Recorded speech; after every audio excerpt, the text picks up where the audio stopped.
ako po ay nagkasala sa paglabag sa regulasyon ng batas na pumasok po ako sa EDSA.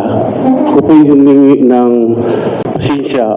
Sa pagharap sa LTO, humingi ng paumanhin ang driver ng SUV na may plakang 7 dahil sa kanyang ginawang pagdaan sa EDSA busway sa Guadalupe noong November 3. Ngayong araw, iniharap sa media ng LTO ang driver na si Angelito Edpan at mga representative ng kumpanyang Orient Pacific Corporation na nagmamay-ari sa sasakyan. Ayon kay LTO Chief Assistant Secretary Attorney Vigor Mendoza, nakipag-ugnayan sa kanila kagabi ang kinatawan ng kumpanya at nangakong aakuin ng responsibilidad sa nangyari.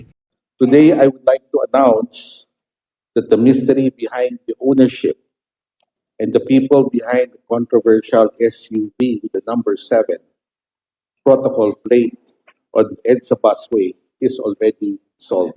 Ayon sa driver, humarap siya sa LTO para linisin ang kanyang pangalan. Linggo po yun, sir. Akala ko, sir, pwede ako makapasok, sir. Kasi nagmamadali po ako, sir. Bakit po nyo naisip na pwede kang dumaan? Sumasakit kasi yung tiyan ko, sir. Medyo napiling yun ako noon, sir. Hindi niya rin umano kilala ang sakay ng minamanayong sasakyan dahil pinasundo lamang ito sa kanya sa isang restaurant at patungo sana sa isang mall sa Mandaluyong. Kinumpirma naman ng driver na ang sakay sa unahan na sasakyan na nakunan sa video ay katrabaho niya. Tikom naman ang bibig ng Orient Pacific Corporation kung paano nagkaroon ng plakang 7 ang nahuling SUV dahil ginagamit lamang ito bilang guest car sa mga investor. So with due respect, like I said earlier, meron po kami investigation. I would like to end the entire investigation. So we would have to Itinanggi rin ng abogado ng Orient Pacific Corporation na asawa ng isang public figure ang isa sa may-ari ng kanilang kumpanya. As of the moment, we cannot confirm. The names of the directors and stockholders may be found in the SEC. It's a public record.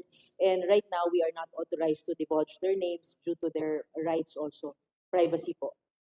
Tinikita na ang driver para sa disregarding traffic signs, reckless driving, paglabag sa Executive Order 56 Series of 2024 at failure to attach regular plate na may kabuuang multa na 9,000 piso. Samantala, binigyan din ni Mendoza na hindi makakatakas ang mga lalabag sa batas trapiko dahil may mga kaukulang hakbang ang LTO para tukuyin ang mga pasaway sa kalsada.